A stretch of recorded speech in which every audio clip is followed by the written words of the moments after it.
people live longer, right? Now, with the population growth, that's going to be related to immigration because we actually have like negative population growth in the sense of like how many children people have per family. But because of immigration, that kind of supports. So we're pretty consistent that way. But people just live longer, So if you live longer, you're going to be on Social Security payments longer. A couple of years versus now like 20 years or even 25 years, right? The other component is how are we paying for it? Back in 1960, for every one person that took money from Social Security, 5 workers were supporting them. That's where we got this bubble of extra money. We expect in 2030 we'll have 2 workers for every person that's taking from Social Security. And then obviously that's going to decline for a one-to-one kind of thing. So if we don't have enough workers, we don't have enough money being put in to take care of all the people that are taking the money out, what's going to happen? Emily, what's going to happen? We can't have Social Security anymore? Potentially, right? It won't be there. How do you feel about that? Scared. Why? Because what are you going to do when you, stop working? Or can you stop working? Yeah, I guess that could definitely be a question, right? So, there's what that political cartoonist thinks about our Social Security situation.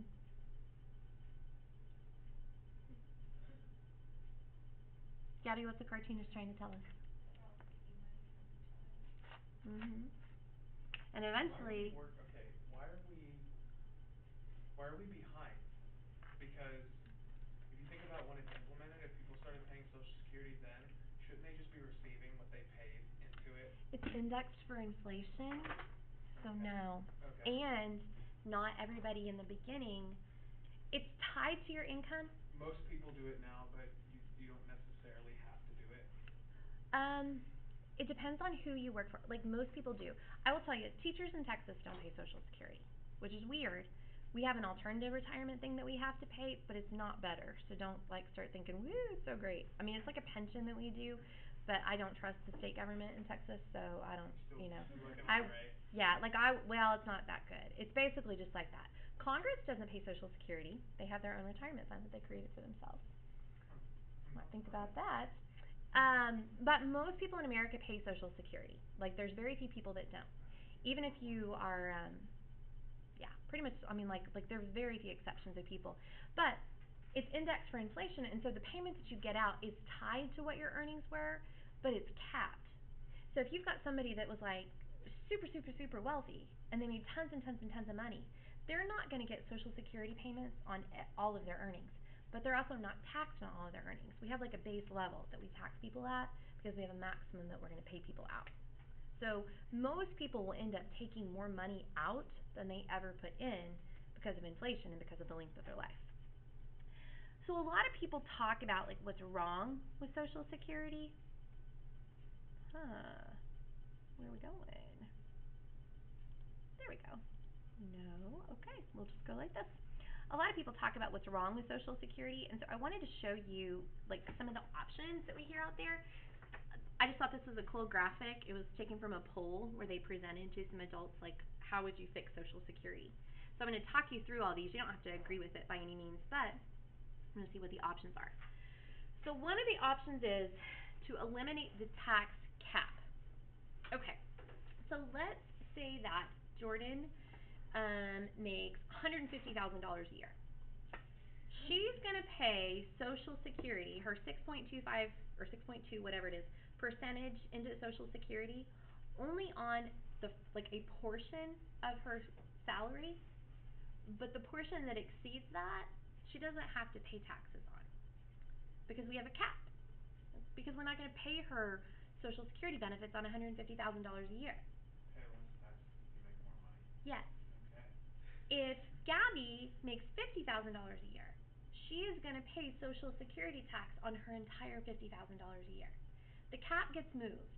It used to be $80,000. I feel like it's $115 now. I'd have to look it up. I'm not sure. But it's and your employer just collects it, right? So one solution is just eliminate that. So tax Gabby on or tax Jordan on the entire $150,000, but not and tax Gabby as well. But then you would probably have to cap the payout, wouldn't you? You know what I mean? Like, would you want to then pay Jordan Social Security benefits on $150,000 a year? Like, I don't know. So that's an option. Another option is, well, let's just only give Social Security to people who actually need it.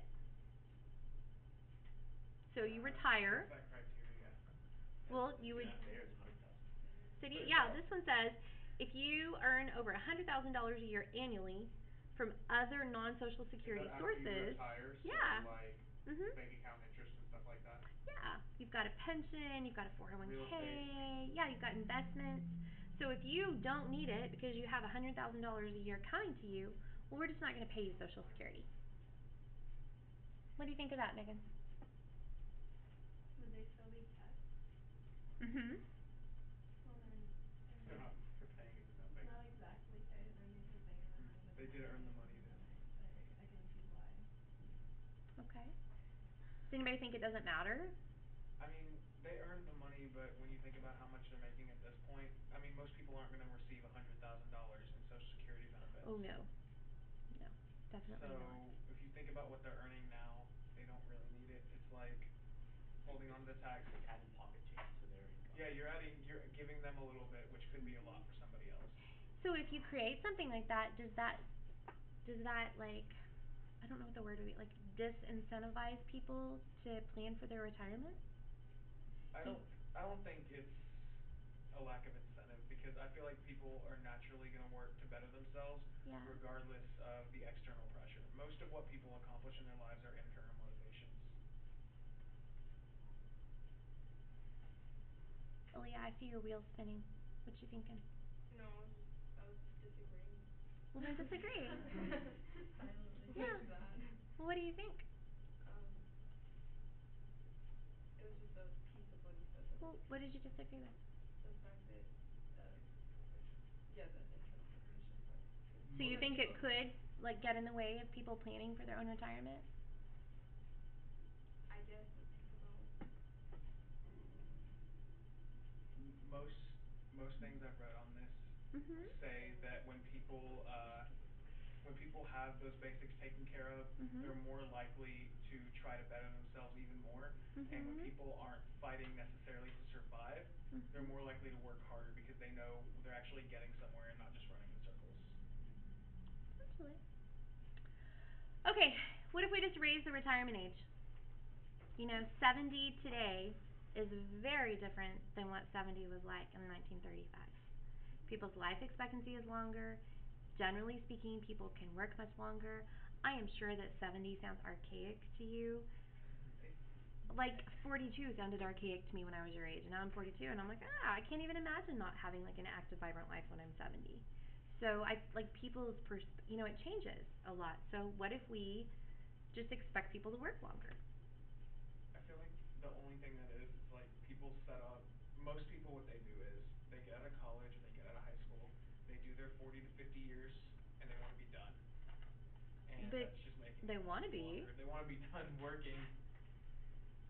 I don't know. I feel like you'd have to start that with a whole new generation that's just being born because Well, you would. we've already started jobs and we've already been told we get this money at 65 and people aren't going to be happy. You're counting with on that? You should definitely not count on it. Okay. We could just increase payroll taxes. When Social Security was first collected, they took around 1% of people's salaries. Now it's around 6%. So just raise it and start taxing people at a higher percentage so there's more money in the system. Is that we were gonna give people more money at the end? Probably not. Well, A little bit, but you maybe. take more money. You take more than you pay in always because of inflation. So, what do you think of that? Want to just tax people more? Yeah. Tax people more. Depends on who, like, cause No. some people Who that are we that taxing one little more? raise taxes could make or break them, tax but them the at other one, some 50,000. other people won't make a difference, but. Yeah, definitely could. All right, another one is privatization. No. So, What will it take? here's That's what what we need. We need to be required to give corporations money. Okay, so let me explain this real quick. This is rhetoric that you're going to hear from politicians. This is like a common statement for people to make is, why is the government in control of my retirement funds? I know what I should do Government should not forcibly take my money. I should be allowed to decide where that money should go and how it would be invested. I'm going to be honest with you. When a lot of people say that, I'm not saying that's not a good plan or whatever. There's a lack of specification about what that means and what that looks like.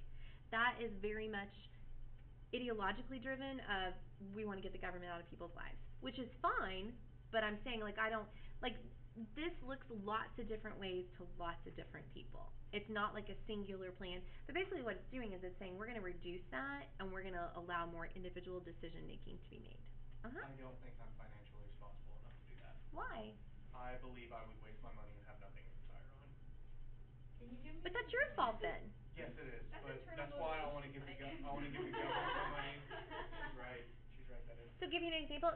Okay, so what he's saying. So instead of Mike contributing $6.2% of his salary into Social Security, he instead would just be there's different plans. Let's just say in this plan he is required to invest 5% of his money in a retirement fund, but a retirement fund of his choosing.